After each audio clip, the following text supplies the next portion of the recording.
A 4-seat electric airplane just received full commercial certification, not a permit to fly in tests, not an experimental license. Full commercial certification, the kind that lets you carry paying passengers today. The company behind it is not Boeing. It is not a Silicon Valley startup with a famous founder. It is a university research lab in northeastern China. Meanwhile, American and European companies have spent years and billions of dollars chasing this exact same goal and still cannot legally sell their planes. This is not a small technical footnote. The plane is already flying at international air shows. It already has signed delivery contracts with real customers. A factory is already being built in the Middle East to assemble hundreds of them a year. If that sounds hard to believe, give this video a like, because it takes real work to put together, and subscribe, because the full story is even wilder than it sounds. The old plane that won't go away.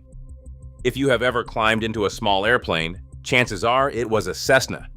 The Cessna 182 has been in production since 1956. That is not a typo.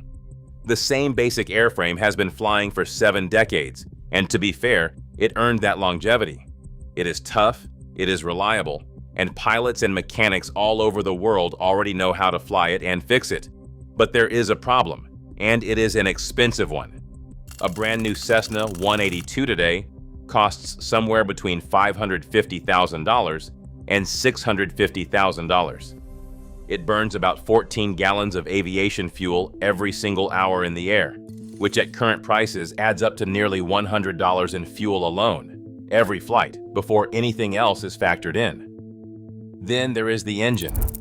The Lycoming engine inside a Cessna 182 needs a full rebuild every 2,000 hours of flying, and that rebuild costs between $30,000 and $50,000. Add up the fuel, the maintenance reserves, the insurance, and the hangar fees, and you are looking at $150 to $250 per flight hour just to keep the plane airborne. Now picture a flight school running 5 or 6 of these planes, 6 days a week, 4 hours a day. That is an enormous, constant expense before a single student has even paid for a lesson. Charge $200 or $300 for an hour of instruction, and $150 to $250 of that is already gone. The margin is razor thin. One unexpected repair, one fuel price spike, and the school is the one eating the loss. And it gets worse. The fuel these planes burn still contains lead, the same toxic metal removed from car gasoline decades ago. In 2023, the EPA officially declared lead emissions from small aircraft a danger to public health, with leaded fuel set to be phased out by 2030. The unleaded replacements cost roughly 30% more, with some California airports already charging close to $7 a gallon. Costs are rising, pressure is mounting, and for now, there has been no real alternative in sight. The promises that kept breaking. The electric aviation space in the West is full of genuinely brilliant people.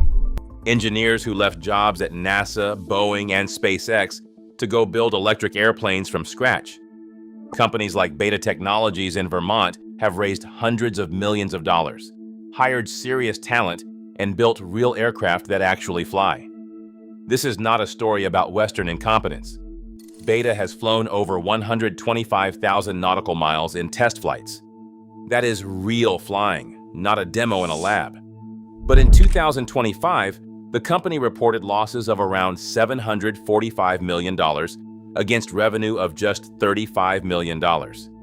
Their fixed-wing aircraft is targeting certification for 2026 or 2027. Their vertical takeoff version is looking at 2027 or 2028 at the earliest. Until that happens, every plane they fly operates under an experimental certificate, which means they cannot legally charge a single passenger to ride in it. Another company has been collecting deposits from flight schools since around 2018. Their 4-seat electric trainer was supposed to fly by 2021 and reach certification by 2023. Real schools placed real orders and real money changed hands. By the middle of 2026, that certification target had slipped again, this time to 2028. The flight schools that pre-ordered years ago are still flying the same old Cessnas, still burning leaded fuel, still waiting.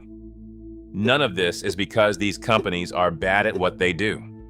Aviation certification is one of the hardest regulatory processes on Earth, and for good reason.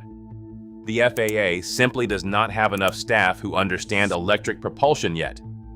The rulebook for certifying electric aircraft is still being written, delayed again and again, not out of neglect, but because the system was never built to move this fast on something this new. It is a real institutional bottleneck, and it is not really anyone's fault. But bottlenecks only slow down the people stuck inside them, and somewhere else a different regulator was already moving. The team, nobody, was watching. The story goes back further than most people realize. In 2015, a research institution called LGAA, based in Shenyang, China, did something that should have been front-page news everywhere. They certified the world's first electric airplane. Not built one. Not tested one, certified one. A two-seat electric aircraft called the RX-1E received full-type certification from the Civil Aviation Administration of China. While Western companies were still pitching investors with renderings and promises, this team already had a certified electric plane in the sky. That was just the warm-up. Over the next 9 years, LGAA kept building on what they learned, developing better battery systems, better control software, and carbon fiber airframes, the same ultralight material used in race cars and spacecraft. They also built something less visible, but just as important, a cooperative working relationship with their own aviation regulator. The first prototype of their next aircraft, the RX-4E, flew in October 2019. Over the following 5 years, 3 prototypes completed more than 1,200 flight hours and 1,800 takeoffs and landings. That is not a rushed program. That is a serious, methodical testing campaign.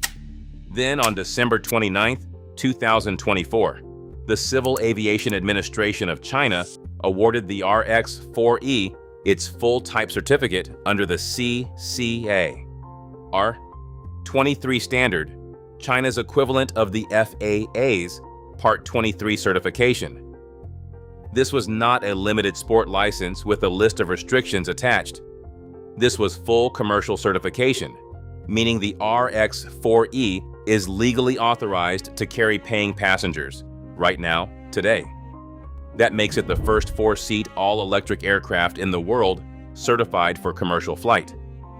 By April 2025, the RX-4E was flying at an international air show in Germany, where it won an award for excellence in electric flight. A company called Volar Air Mobility, based in Hong Kong, had already signed a deal to deliver 20 of these aircraft to an Indian aviation company, a contract worth $12 million, averaging out to roughly $600,000 per plane, about the same price as a new Cessna 182. The trick that changes everything. Here is the fundamental physics problem with electric flight, explained simply. Batteries are heavy, really heavy compared to fuel. Aviation gasoline packs about 12,000 watt-hours of energy per kilogram. The best aviation batteries today hold around 250 to 300 watt-hours per kilogram. Gasoline holds roughly 40 times more energy per pound than a battery does, and that gap is the single biggest reason electric flight is so hard. So how do you make it work anyway? You design the plane to waste almost nothing. The RX-4E has wings that stretch 44 feet across, longer than a Cessna's, specifically to reduce drag, the air resistance that eats up power. Less drag means the plane stays airborne using less energy, which means the battery lasts longer. Its electric motor, built by a company in Slovenia, is over 92% efficient at turning electricity into forward motion. A gasoline engine in a Cessna converts only about 25 to 30% of its fuel into useful power. The rest is wasted as heat, noise, and vibration. Think about that. A gas engine throws away 3/4 of the energy you paid for. This electric motor wastes less than 10%. But here is the feature that actually changes the game. When the RX-4E lands, Nobody sits around waiting for it to charge. Ground crew simply pull the depleted battery pack out of a compartment in the back and slide in a fully charged one in about 3 minutes. Electric cars can take 30 minutes to an hour to fast charge. Western electric aircraft have needed millions of dollars in special high-power charging stations at airports. The RX-4E needs none of that, just a spare battery charging slowly on regular wall power somewhere else. For remote airfields in rural India or island communities in Indonesia, that is the difference between this plane can work here and this plane cannot. And the cost reflects it, about $10 for a full charge versus roughly $98 an hour in fuel for a Cessna. Playing the whole board. Having a great airplane is one thing, selling it around the world is something else entirely, and this is where the strategy behind the RX-4E gets genuinely clever. China holds bilateral aviation safety agreements with both the FAA in the United States and the EASA. Under these agreements, an aircraft already certified in China can move through a faster validation process abroad, since regulators can review the test data already approved rather than starting from zero. So the RX-4E is not locked out of Western markets. It is already in the queue, backed by 5 years of certified flight data. But the company handling global sales, Volar Air Mobility, is not sitting around waiting for Western regulators to catch up. Their approach is to build the market everywhere else first. In late 2024, they announced a joint venture with an investment firm in Abu Dhabi and the UAE's General Civil Aviation Authority to build an assembly facility there, targeted to be operational in early 2026 and scaling toward 200 aircraft a year within 5 years. A plane assembled in the UAE sidesteps tariffs on Chinese technology exports, carries UAE certification, and ships out of one of the most connected logistics hubs on the planet, positioned to reach Africa, Europe, and Asia faster than almost anywhere else. They have also signed agreements in Malaysia and Indonesia for regional operations, and they are actively pursuing contracts to move pilgrims in Saudi Arabia, where the Hajj and Umrah bring millions of travelers a year between cities that sit relatively close together, exactly the kind of short hop where an electric aircraft makes sense. And remember that Indian contract? 20 aircraft, $12 million. Real money already changing hands. The sequence here is deliberate. Build the market in places that are ready right now. Rack up millions of real-world flight hours. Then walk into the FAA and ESA certification process with a track record that is impossible to argue with. Instead of fighting for Western approval first and building a market second, they simply flipped the order. The RX-4E has real limits. Its range is about 162 nautical miles. Its cruise speed slower than a Cessna's, and battery longevity, cold weather performance, and global service are still open questions.